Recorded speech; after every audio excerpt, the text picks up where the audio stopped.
सभी TGT PGT या general science की तैयारी करने वालों को मैं आज आपके लिए लेके आया हूँ डाइजेस्टिव सिस्टम यानी पाचन तंत्र। पाचन तंत्र में हम देखेंगे बहुत सारे ऑर्गन्स हैं, लीवर है, पैंक्रियाज है, इसके बारे में डिटेल से मैं आपको बताऊंगा। ये सब अंग मिलकर एक तंत्र का निर्माण कर रहे हैं जिसे कहते हैं पाचन तंत्र। पाचन तंत्र में देखेंगे पाचन क्या चीज़ है।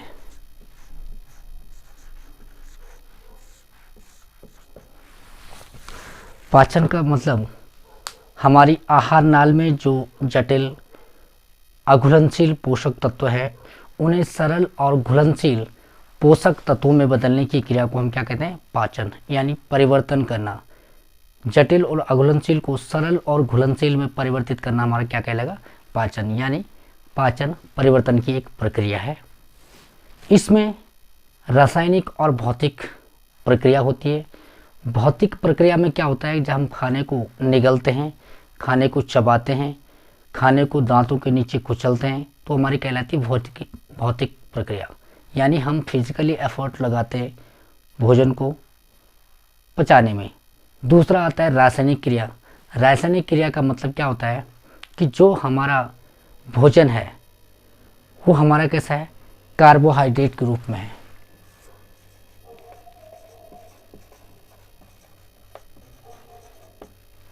प्रोटीन के रूप में है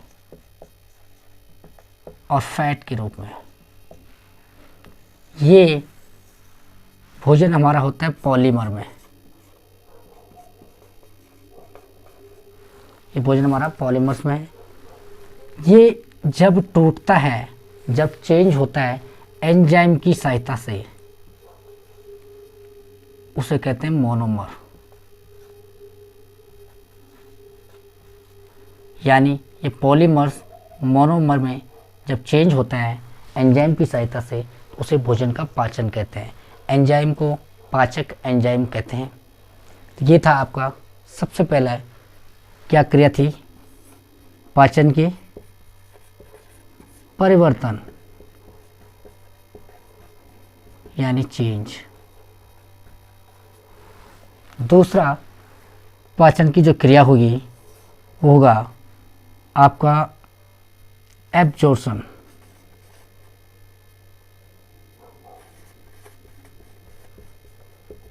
यानी अवशोषण। तीसरी प्रक्रिया होगी एसिमुलेशन यानी मल त्याग। ये तीन प्रक्रियाएं होंगी जब भोजन का पाचन भौतिक और रासायनिक रूप से हम करते हैं। ये ध्यान रखिएगा, ये क्वेश्चन आता है कभी कभी, तो इसको आप नोट करेंगे। अब बात करते हैं कि पाचन की प्रक्रिया शुरू कहाँ से होती है और किस तरह पूर्ण पाचन हमारे शरीर में भोजन का होता है। तो सबसे पहले हमारे पाचन में आता है मुख गुहा यानी माउथ कैविटी।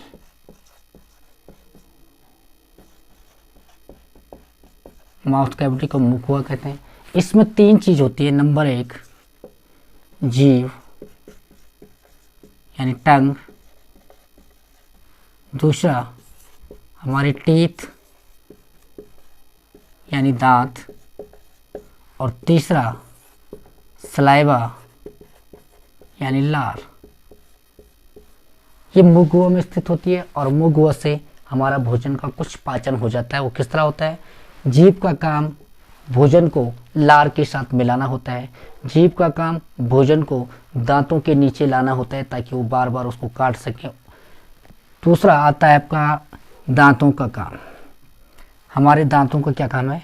भोजन को मैंने बताया था तोड़ना होता है, पीसना होता है, कुचलना होता है। दांत पर भी क्वेश्चन आ जाते हैं कि हमारे दांत कितने होते हैं। तो इसके लिए मैंने आपके लिए याद रखने के लिए एक सिंपल सा फॉर्मूला बनाया कि जब हम कभी गुस्सा करते हैं तो हमारा एक वाक्य होता है। वो वाक्य देखिए आप, एक चपेट मारूंगा।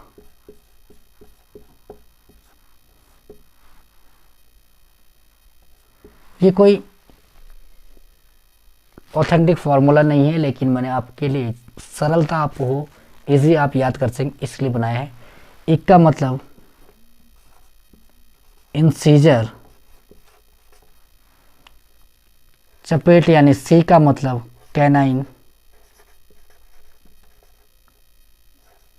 और पी का मतलब प्रीमोलर,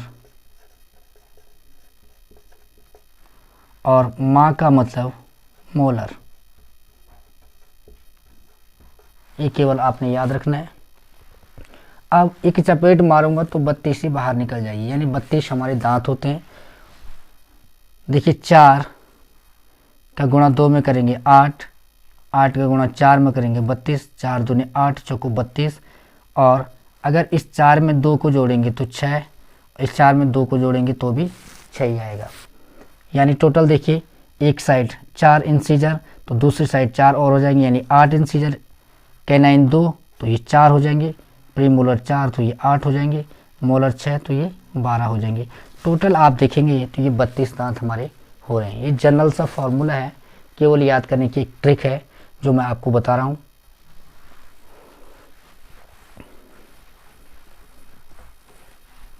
अब तीसरा मैंने पॉइंट बताया था जो मुख गुहा में था, सलाइवा। सलाइवा सलाइवरी ग्लैंड से निकलती है। सबसे पहले सलाइवा के बारे में जानेंगे हम, सलाइवा है क्या। सलाइवा सबसे पहले हमारे शरीर में लगभग 1.5 लीटर सलाइवा का सीक्रेशन होता है। भोजन मात्र को देखने से या उसकी सुगंध सूंघने से ही इसकी मात्रा कभी कभी क्या हो जाती है, बढ़ भी जाती है। अगर हमें स्वादिष्ट भोजन दिख गया, उसकी खुशबू हमने सूंघ ली तो इसकी मात्रा बढ़ जाएगी। सलाइवा में 99.5% होता है वाटर और 0.5% होता है एंजाइम। इस सलाइवा में पाए जाते हैं। ये आपको समझ में आ गया होगा। सलाइवा सलाइवरी ग्लैंड से निकलती है और इसका जो पीएच मान होता है उसको होता है 6.8, यानी ये एसिडिक फॉर्म में है, अम्लीय माध्यम में।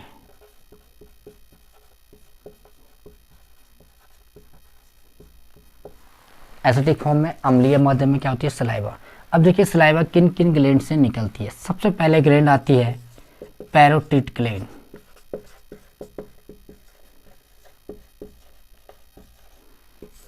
पैरोटिड ग्लैंड यहाँ पर देखिए, ये वाली ग्लैंड है, ये 2 ग्लैंड होती है। टोटल हमारी सलाइवरी ग्लैंड 6 होती है, 2-2 के जोड़े में होती है। पैरोटिड ग्लैंड सबसे बड़ी ग्लैंड है। ये हमारे कान के ठीक अंदर की तरफ में, नीचे की तरफ होती है, और इससे जो एंजाइम निकलता है वो निकलता है टाइलिन एंजाइम। तो ये इस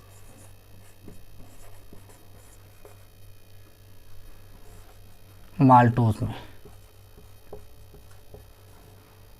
यानी एक टाइलिन एंजाइम इसको बदल रहा है। अब स्टार्च का फॉर्मूला देखिए,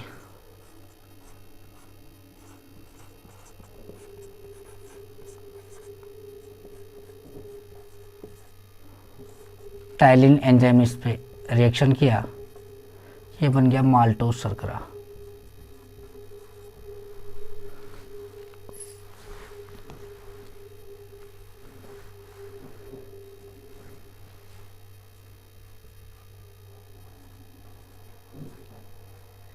ये माल्टोज शर्करा होगी। मैंने आपको पहले भी बताया था कि ये पॉलीमर्स एनहाइड्रो बॉन्ड द्वारा जुड़े रहते हैं। जैसे ये वाटर से रिएक्शन करते हैं ये टूट जाते हैं अपने मोनोमर्स में, यानी यहाँ पर परिवर्तन हो रहा, यानी ये पाचन है। तो टाइलिन एंजाइम ने इसमें परिवर्तन किया, रासायनिक परिवर्तन किया, इसको हम कहेंगे पाचन। दूसरी जो ग्लैंड्स है, आप देखिए सब मैंडिबुलर ग्लैंड। सब मैंडिबुलर का मतलब हमारी जो जबड़े की हड्डी होती है, ये वाली हड्डी मैंडिबल हड्डी, ये जबड़े के नीचे स्थित होती है। इससे आपका निकलता है, दूसरी ग्लैंड थी सब मैंडिबुलर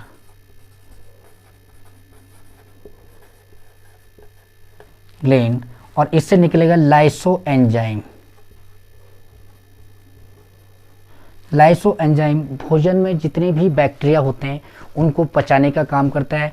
खाने का काम करता है, मारने का काम करता है। जो मैंने आपको लाइसोसोम, अगर आपने सेल का टॉपिक देखा हुआ तो सेल में मैंने आपको लाइसोसोम के बारे में डिटेल बता रखा है। तो ये लाइसोसोम भोजन में आए हानिकारक जीवों को मारने का काम करता है। तीसरी जो ग्लैंड होती है हमारी, उसे कहते हैं सबलिंगुअल ग्लैंड।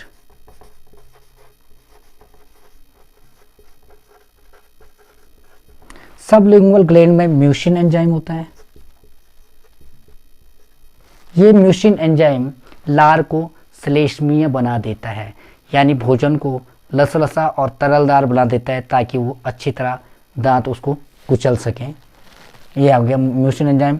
इन तीनों ग्लैंड से 3 एंजाइम्स निकले जिन्होंने अलग अलग काम किया। यहाँ पर भोजन का पहला काम हो गया परिवर्तन, यानी चेंज, बदलना। अब भोजन कुछ मुख में पच गया, उसके बाद भोजन आता है फेरिंग्स में। ये वाला आप भाग देख रहे हैं, ये कीप की तरह है। इसकी लंबाई लगभग होती है 13 सेंटीमीटर।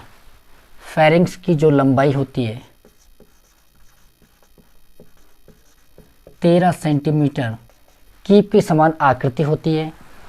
ये हमारी जो स्फेनोइड बोन होती है, उस बोन के ऊपरी भाग से बनी हुई होती है और पीछे की तरफ, जीभ के पीछे की तरफ होती है। ये 3 भागों में डिवाइड होगी। ये वाला कीप वाला आकार 3 भाग में डिवाइड होगी। पहला होगा नेजोफेरिंग्स, इसका काम श्वसन से, रेस्पिरेशन से है। दूसरा ओरोफेरिंग्स, इसका काम भोजन के संवहन से है, यानी भोजन को आगे पहुंचाने से, धकेलने से। तीसरा आता है लैरिंजोफेरिंग्स,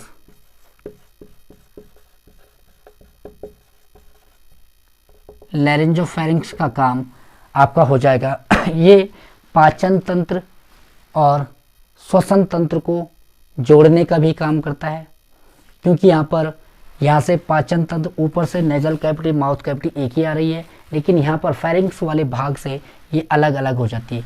ये ठीक जो आपका नेजोफेरिंग्स होता है ये हायोइड बोन के करीब होता है। हालांकि यहाँ पर कंट्रोल करने के लिए एपिग्लोटस भी होता है।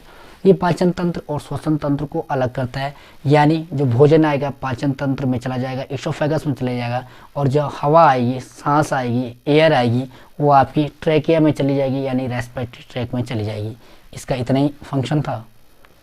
अब नेक्स्ट देखेंगे हम, अब भोजन यहाँ पर कुछ बच गया, तो इस फेरिंग से भोजन फिसलता हुआ नीचे आ जाता है। इसको हम कहते हैं इसोफेगस। ये वाला पार्ट हमारा इसोफेगस का पार्ट है। इस इसोफेगस में यहाँ अंदर श्लेष्मीय ग्रंथियाँ होती है, और श्लेष्मीय ग्रंथियाँ जब भोजन यहाँ पर आता है श्लेष्मा का स्राव करती है और भोजन फिसलता हुआ नीचे आ जाता है स्टोमक में। अब ये इसोफेगस में फिसलने की क्रिया जो होती है इसके शिथिलन और संकुचन से होती है। कॉन्ट्रैक्ट होता है और रिलैक्स होता है, यानी एक्सटेंशन होगा और रिलैक्सेशन इसमें होगा मूवमेंट। तो ये फैल जाएगा और भोजन फिसलता हुआ श्लेष्मा के द्वारा के माध्यम से नीचे स्टोमक में आएगा। ये इसोफेगस हमारे ग्रीवा और वक्ष जो कैविटी होती है, थोरेसिक कैविटी, उससे नीचे डायफ्राम को भेद कर नीचे बाईं ओर स्टोमक में खुल जाता है। अब आता है स्टोमक की बारी। इसोफेगस की लंबाई मैंने आपको बताई कि जो लंबाई होती है वो होती है 25 सेंटीमीटर या 9 से 10 इंचेस, इसकी लंबाई है।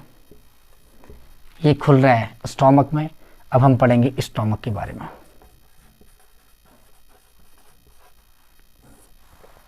स्टोमक काफ़ी लचीला होता है।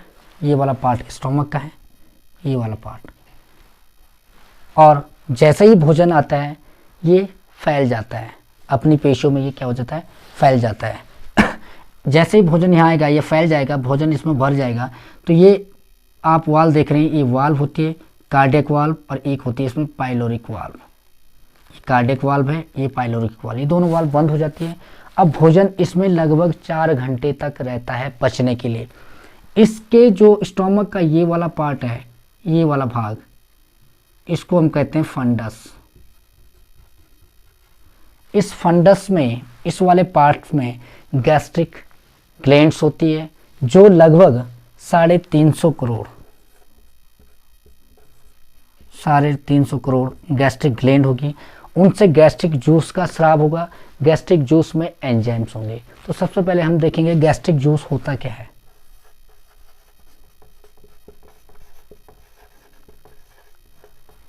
गैस्ट्रिक जूस दिन भर में लगभग 2 लीटर के लगभग बनता है। 2 लीटर ये जूस बनेगा। इस जूस में 99% होगा वाटर, 0.5% HCl और शेष होगा आपका एंजाइम। ये HCl अम्लीय माध्यम में उसका होता है। कभी कभी आपने देखा होगा कि हम खाना खाते हैं तो उल्टियाँ होती है। उल्टी होती है तो हमें कड़वासापन होता है, तो HCl के कारण होता है। कभी कभी गैस की प्रॉब्लम होती है तो ये HCl ही इसके लिए जिम्मेदार होता है। अब देखेंगे कि गैस्ट्रिक जूस में एंजाइम्स कौन कौन से होते हैं।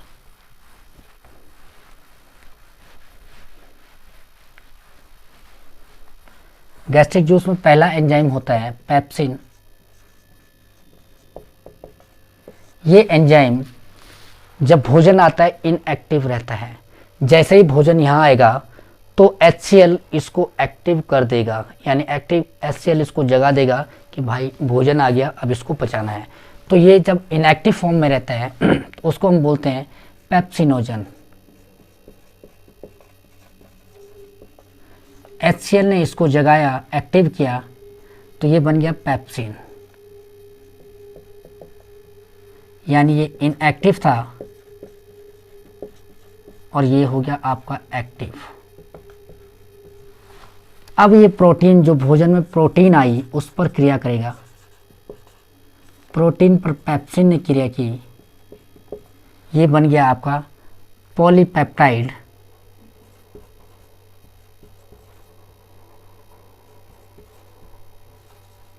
और पेप्टोन। ये पॉलीपेप्टाइड और पेप्टोन में पेप्सिन ने इसको तोड़ दिया, इसका काम हो गया खत्म। अब दूसरा, दूध की जो एक प्रोटीन होती है जिसको केसिन प्रोटीन कहते हैं, उस केसिन प्रोटीन पर काम करता है आपका रेनिन। दूसरा एंजाइम रेनिन है। तो ये रेनिन भी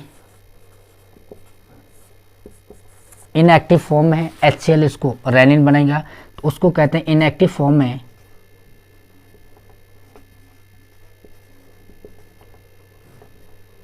HCl इसको एक्टिव करेगा, ये इनएक्टिव है।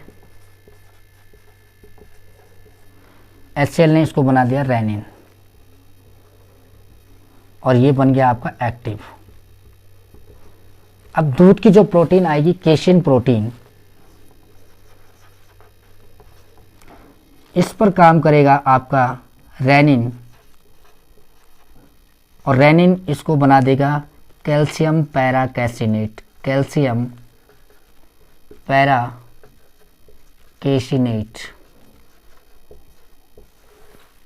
यानी इसका काम क्या है, दूध की प्रोटीन को तोड़ना, दूध की प्रोटीन को अलग करना। आप सिंपल सा मेथड आप समझिए कि जब हम बच्चे को दूध पिलाते हैं तो कभी कभी वो उल्टी कर देता है, और जब वो उल्टी करता है तो आपने देखा होगा कि दही जैसा वो बन जाता है। यानी इसका दूध इसने फाड़ दिया, किसने, रेनिन ने। उसका, अब हम दूध को फाड़ते हैं तो जनरली दही बनती है, तो वैसे रेनिन यहाँ पर इसको कैल्शियम पैराकैसिनेट में बदल देता है, जिसको हम बच्चे की उल्टी में देख सकते हैं दही के रूप में। ये तो था आपका एंजाइम्स कैसे गैस्ट्रिक जूस में वो किया। अब देखिए आमाशय में गतियाँ होती है कुछ, आमाशय की गतियाँ, यानी मूवमेंट ऑफ स्टोमक। क्या क्या मूवमेंट करता है, जैसे मैंने कहा भोजन स्टोमक में आ गया, यहाँ पर कुछ गतियाँ उत्पन्न होगी क्योंकि भोजन यहाँ से कार्डियक से इस बंद पाइलोरिक तक आएगा और पाइलोरिक से फिर कार्डियक तक जाएगा। इस तरह भोजन इस तरह यहाँ चलता रहेगा और उसमें एंजाइम्स मिलता रहेगा, इस तरह यहाँ पर घूमेगा। तो ये आपकी एक तरंग गति उत्पन्न हो रही है इसमें, इसको कहते हैं क्रामाकुचन की गति। क्रामाकुचन की, या इसको कहते हैं पेरिस्टेटिक पेरिस्टेटिक मूवमेंट। इस पेरिस्टेटिक मूवमेंट से भोजन अच्छी तरह कुचल जाएगा, अच्छी तरह एंजाइम्स में मिल जाएगा और वो बिल्कुल बारीक बन जाएगा, लुगदी जैसा बन जाएगा वाइट, और उसको हम कहते हैं काइम। कभी कभी क्वेश्चन आता है काइम कहाँ बनता है या काइम क्या होता है। काइम, उसको हम काइम कहेंगे, जो अब भोजन अच्छी तरह यहाँ पर टूट चुका है। अब भोजन, अब मैं एक चीज़ और बताना चाहूँगा, इसको कार्डियक क्यों कहते हैं, क्योंकि हार्ट के पास होती है और इसको है तो स्टोमक में लेकिन हार्ट के पास है तो कार्डियक कहेंगे, और ये बाहर आने का रास्ता है तो बाहर आने के रास्तों को कहते हैं पाइलोरिक, इसलिए ये दो बार है।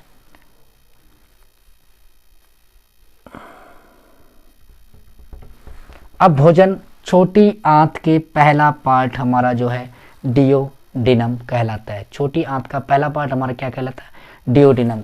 डियोडिनम, ये वैसे इसके 3 पार्ट होते हैं, जैजुनम मैंने आपको बता रखा है, इलियम और डियोडिनम। तो पहली बात करेंगे हम आंत की। इंटेस्टाइन है क्या चीज़, स्मॉल इंटेस्टाइन।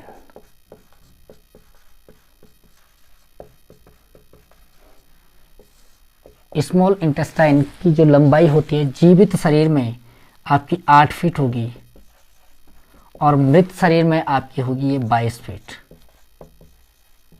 जीवित शरीर में 8 फीट और मृत शरीर में इसकी होगी लंबाई 22 फीट, लगभग 6 मीटर।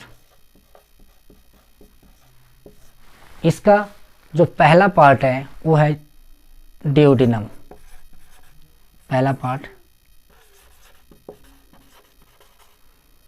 डियोडिनम। इस डियोडिनम में भोजन पर जो यहाँ से लीवर है और जो यहाँ से पैंक्रियास दोनों जुड़े हैं, तो लीवर से बाइल जूस यहाँ पर आएगा और पैंक्रियास से पैंक्रियाटिक जूस आएगा। लीवर के बाइल जूस में एंजाइम्स नहीं होते हैं, जबकि पैंक्रियाटिक जूस में एंजाइम्स होते हैं। तो इससे पहले हम जानेंगे डियोडिनम के पार्ट से, सबसे पहले हम जाएंगे लीवर के बारे में कि लीवर क्या चीज़ है।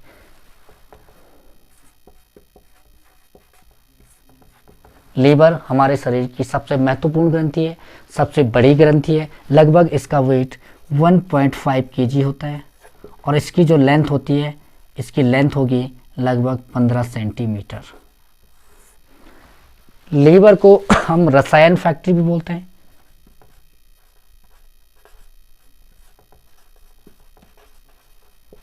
और लीवर को हम कार्बोहाइड्रेट, ये क्वेश्चन आते हैं, और ग्लाइकोजन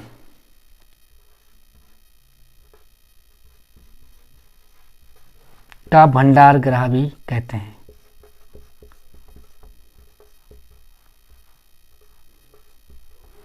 कार्बोहाइड्रेट और ग्लाइकोजन का भंडार भी गृह भी कहते हैं। कार्बोहाइड्रेट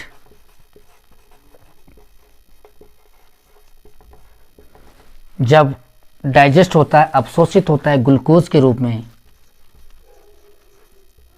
और ग्लूकोज स्टोर होता है आपका लीवर में, तो कहलाएगा ग्लाइकोजन। तो ये क्वेश्चन आता है कि ग्लाइकोजन का संचय कहाँ होता है, स्टोर कहाँ होता है, तो कहाँ होगा आपका लीवर में। कार्बोहाइड्रेट डाइजेस्ट हुआ, अवशोषित हुआ, जो मैंने पाचन की दूसरी प्रक्रिया, पहली प्रक्रिया परिवर्तन, कार्बोहाइड्रेट का परिवर्तन ग्लूकोज में, दूसरी प्रक्रिया मैंने पाचन की बताई थी अवशोषण, यानी ग्लूकोज अवशोषित हो गया, अवशोषित होने के बाद ब्लड के माध्यम से चला गया लीवर में, और लीवर में ये जब स्टोर रहा, संचित रहा, तो उसको हम कहेंगे ग्लाइकोजन। यानी ग्लाइकोजन कहाँ संचित होता है, कार्बोहाइड्रेट में। एक और ध्यान रखिए, जो फैट हमारा स्टोर रहता है, फैट हमारा स्टोर कहाँ रहेगा, हमारा फैट जो स्टोर रहेगा वो रहेगा एडिपोज टिश्यू में। ये स्किन होती है, स्किन के नीचे एक एपिडर्मिस, 3 लेयर होती है। जो एपिडर्मिस होती है उसके अंदर एडिपोज टिश्यू की एक लेयर होती है, उसमें फैट स्टोर रहता है। जो आपका प्रोटीन स्टोर होता है, प्रोटीन आपका एमिनो एसिड के रूप में बॉडी में स्टोर रहता है। इस टाइप के क्वेश्चन भी कभी कभी पूछे जाते हैं। नेक्स्ट आपका आता है लीवर के और फंक्शन क्या है। प्रोटीन, कार्बोहाइड्रेट, फैट की उपापचय क्रिया में लीवर सक्रिय रूप से भाग लेता है। मेटाबॉलिज्म प्रोसेस में लीवर ही भाग लेता है सक्रिय रूप से। तीसरा, बॉडी का जो टेम्परेचर होता है उसको भी मेंटेन करने का काम करता है। तो बॉडी का टेम्परेचर कितना होता है, 30 डिग्री सेंटीग्रेड। और अगर हम फ़ारेनहाइट में बात करें तो फ़ारेनहाइट में होगा 98.6 फ़ारेनहाइट। इसको भी मेंटेन करने का काम लीवर का है। आरबीसी जो डेड हो चुकी है उसको भी नष्ट करने का काम लीवर का है। नष्ट होने के बाद वो कहाँ जाती है? स्प्लीन में, लेकिन उसको नष्ट कौन करता है? लीवर। स्प्लीन में तो चली जाती है मरने के लिए, इसलिए उसको कब्रगृह भी बोलते हैं। मैंने आपको सेल्स में बताया था डिटेल में। इसका काम क्या है? बॉडी का टेम्परेचर मेंटेन करने का। किसी व्यक्ति को अगर जहर दिया जाए, मर गया वो व्यक्ति, जहर दिया उसको या उसने खुद लिया, उसकी जांच के लिए भी लीवर एक इम्पोर्टेंट सुराग होता है, क्योंकि लीवर के अंदर देखा जाता है कि अगर गिलियल सेल डैमेज है तो इसका मतलब इसने जहर खाया। एक सुराग होता है लीवर। अब मेन फंक्शन लीवर का क्या है? बाइल का सीक्रेशन करना। बाइल का जब सीक्रेशन करेगा तो वो बाइल जमा होगा गॉल ब्लैडर में। गॉल ब्लैडर आप देखिए इस तरह की स्ट्रक्चर है। इसमें कभी कभी स्टोन भी हो जाता है और स्टोन के कारण इसको डॉक्टर ऑपरेशन के द्वारा बाहर भी निकाल देते हैं। तो इसमें बाइल जूस इकट्ठा होगा। बाइल जूस इस हेपेटिक डक्ट से डिओडिनम में पहुंचाएगा और डिओडिनम में ये क्या करता है? भोजन का पाचन नहीं करता है, जबकि जो पैरास्टेटिक मूवमेंट है, जो क्रामाकुचन की गति है, जो उस पाचन की जो गति हो रही है, जो पीछे से काई मारक है, उस गति को और बढ़ाने का काम होता है। दूसरा काम इसका क्या है कि जो भोजन आ रखा है वो अम्लीय माध्यम में, HCl यहाँ था, मैंने आपको बताया था। तो इस लीवर से जो बाइल निकलेगा वो क्षारीय माध्यम में होता है और उस भोजन के अम्लीय माध्यम को क्षारीय माध्यम में चेंज करने का काम आपका बाइल जूस का है। जब कभी कभी किसी का गॉल ब्लैडर ही निकाल देते हैं तो उसको थोड़ा बहुत दिक्कत होती है, क्योंकि भोजन एसिटिक फॉर्म में ही रहता है, क्षारीय में नहीं बन पाता है, क्योंकि इससे बाइल जूस का सिक्रेशन नहीं हो पाता है। तो बाइल जूस का सिक्रेशन केवल पैरास्टेटिक मूवमेंट या क्रामाकुचन की क्रिया को बढ़ाने का है। सिंपल, ये डिओडिनम में है। अब यहाँ से आता है पैंक्रियाटिक जूस। इसको हम बोलेंगे जो हेपेटिक, आपने सुना होगा, ये लीवर से क्वेश्चन आता है, लीवर से संबंधित है। हेपेटिक सी आपने डिजीज सुनी होगी। अब ये पैंक्रियाटिक डक्ट, ये यहाँ पर पैंक्रियाटिक डक्ट है, यहाँ से आएगा पैंक्रियाटिक जूस और पैंक्रियाटिक जूस में होंगे एंजाइम। इससे पहले हम देखेंगे पैंक्रियाज है क्या चीज़।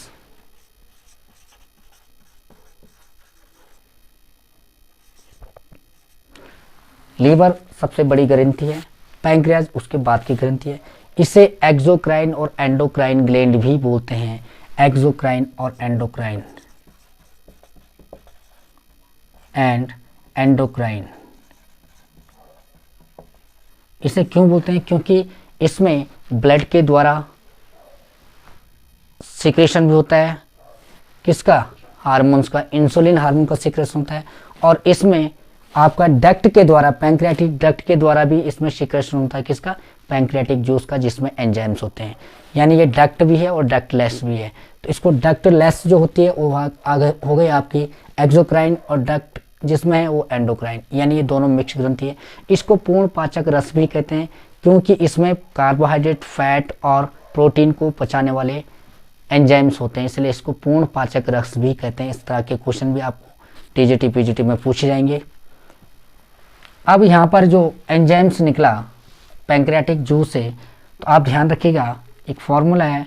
मेरा नाम है अनिल और मैं आपको कोचिंग करा रहा हूँ एलटी की। अदर स्टेट में इसको पीजीटी टीजीटी जो भी बोलते होंगे, लेकिन यहाँ पर जो एग्ज़ाम टीचिंग के लिए होता है एलटी का होता है और एक लेक्चर का होता है। तो एलटी का, आप फिजिकल टीचर बनने के लिए एलटी का एग्ज़ाम, यानी अनिल आपको एलटी की कोचिंग करवा रहा है, पढ़ा रहा है। A for amylase, L for lipase और टी फॉर ट्रिप्सिन।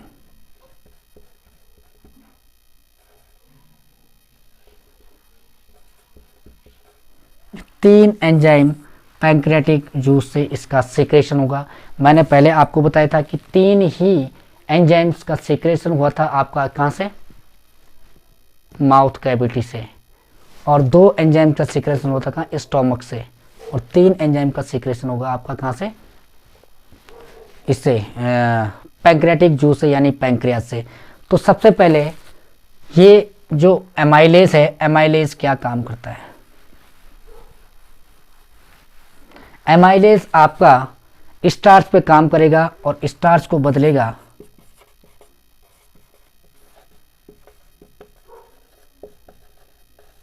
शुगर में लाइपेज जो आपका है, ये आपका लाइपेज काम करेगा फैट पे और इसको बना देगा फैटी एसिड। फैटी एसिड में इसको चेंज कर देगा। दूसरा आपका इसको ग्लिसरॉल में भी चेंज करता है। तीसरा मैंने बताया था ट्रिप्सिन। ट्रिप्सिन आपका किस पे काम करेगा? पेप्टोन पे।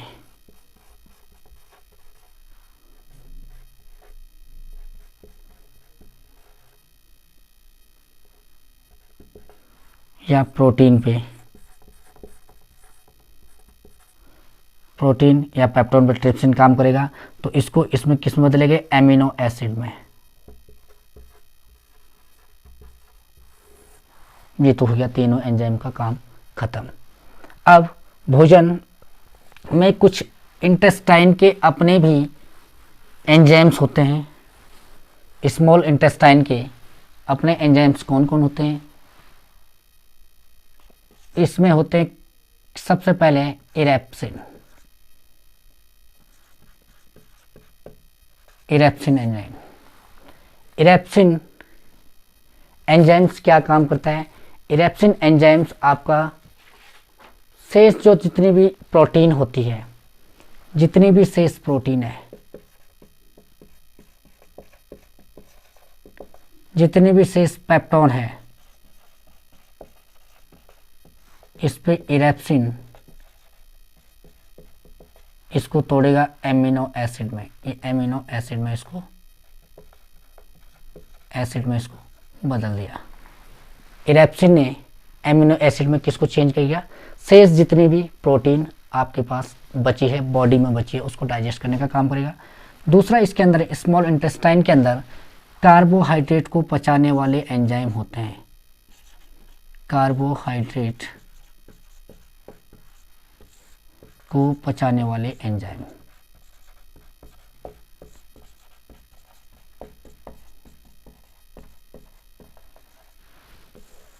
कार्बोहाइड्रेट को पचाने वाले कौन कौन से एंजाइम्स होते हैं?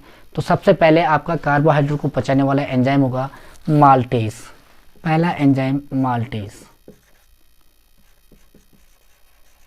माल्टेज आपका काम करेगा माल्टोज पे, काम किया। माल्टेज ने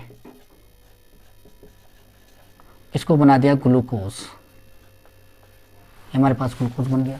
दूसरा आपका एंजाइम्स आता है सुक्रेज। सुक्रेज ने आपका काम किया किस पे? सुक्रोज पे काम किया सुक्रेज ने। सुक्रेज ने, और इसको बन गया ग्लूकोज प्लस फ्रक्टोज। तीसरा जो एंजाइम्स होगा वो होगा लैक्टेज। लैक्टेज ने लैक्टोज पे काम किया। लैक्टेज ने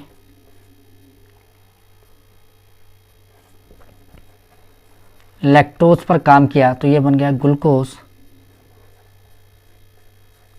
प्लस गैलेक्टोज। तो ये स्मॉल इंटेस्टाइन के अपने एंजाइम्स थे, कार्बोहाइड्रेट को पचाने वाले। बाकी लीवर से बाइल जूस निकला और पैंक्रियास से पैंक्रियाटिक जूस से एंजाइम्स निकला, एमाइलेज, लाइपेज और ट्रिप्सिन। इस तरह ये आंत में जब पाचन हो जाता है तो पचा हुआ भोजन से जो एनर्जी मिलती है वो ब्लड वेसल्स के माध्यम में बॉडी को मिल जाती है, सेल्स को मिल जाती है। अब ये भोजन, पचा हुआ भोजन आगे पहुंचता है जेजुनम में। ड्यूडेनम मैंने आपको बता दिया। तो जेजुनम की जो लगभग जो लंबाई होगी वो होगी आपकी 2.5 सेंटीमीटर। जेजुनम की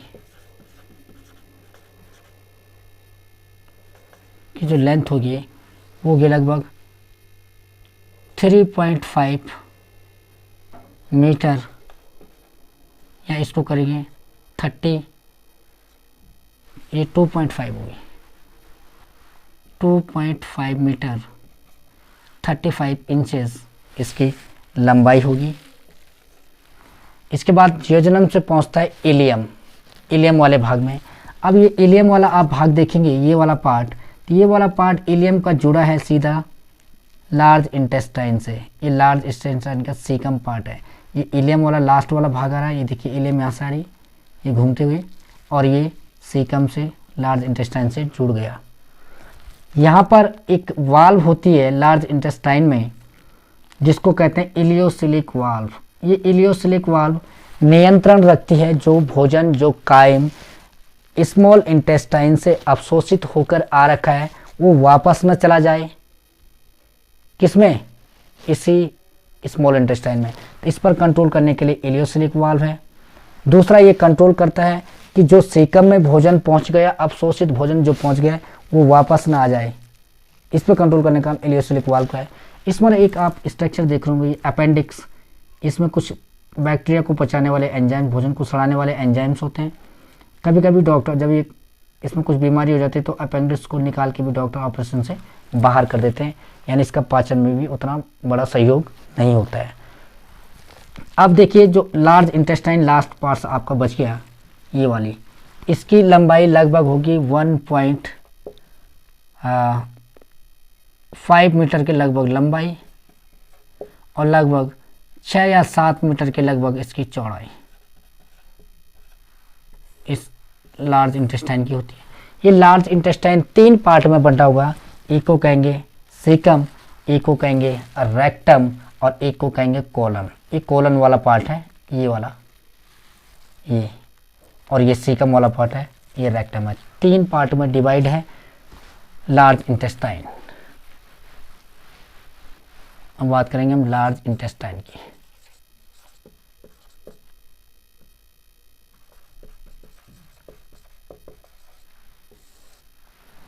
कितने पार्ट मैंने आपको बताए? सीकम, कोलन और तीसरा रेक्टम।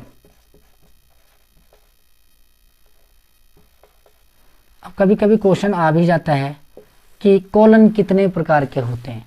इस वाले पार्ट को हम बोलेंगे, पहला पार्ट, ये वाला पार्ट हमारा आएगा ट्रांसवर कोलन। दूसरा हमारा आएगा ये वाला पार्ट, इसका इस पार्ट को हम बोलेंगे एसेंडिंग कोलन।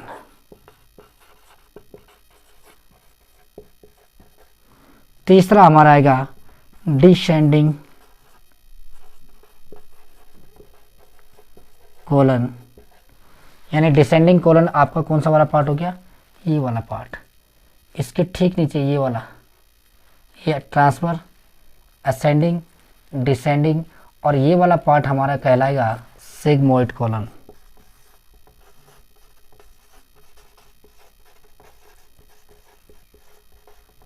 इस तरह के एग्जाम में पूछे भी जाते हैं। अब देखिए मैंने आपको बताया था कि जो स्मॉल इंटेस्टाइन से भोजन आएगा, अवशोषित भोजन, कुछ अनपचा भोजन होगा, वो लार्ज इंटेस्टाइन में चला जाएगा। लार्ज इंटेस्टाइन से एनस रीजन के माध्यम से बाहर निकल जाएगा, यानी मल के रूप में बाहर निकल जाएगा। तो ये हमारा होगा पूरी पाचन की प्रक्रिया। कभी कभी क्वेश्चन पूछ रहा था, मैंने शुरू में भी आपको बताया था कि पाचन की कितनी क्रियाएं होती है। तो पहला पाचन की क्रिया थी परिवर्तन, यानी चेंज। चेंज क्या हो रहा है? कार्बोहाइड्रेट किस में चेंज हो रहा है? आपका ग्लूकोज में। प्रोटीन चेंज हो रही है एमिनो एसिड में, और आपका फैट चेंज हो रहा है फैटी एसिड में।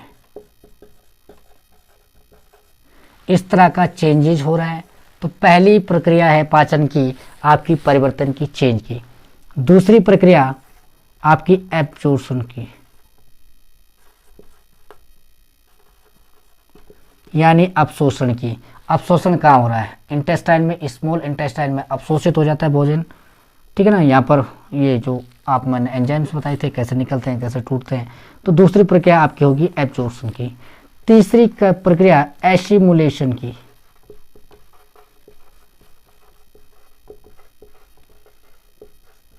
एसिमुलेशन यानी मल त्याग की एनएस रीजन के माध्यम से होगी। तीनों प्रक्रियाएं पाचन में हो रही है। तो आज पाचन पे मेरा टॉपिक था, आपको समझ आ गया होगा मुझे उम्मीद है। नेक्स्ट वीडियो के लिए आप मेरे चैनल को अगर आपने सब्सक्राइब नहीं किया तो सब्सक्राइब कीजिए, ताकि आपके पास मेरा नेक्स्ट वीडियो पहुंचे और इसके जो क्वेश्चंस आंसर जो पूछे जाते हैं वो भी मैं आपको पीडीएफ में सेंड कर दूंगा। आज के लिए धन्यवाद।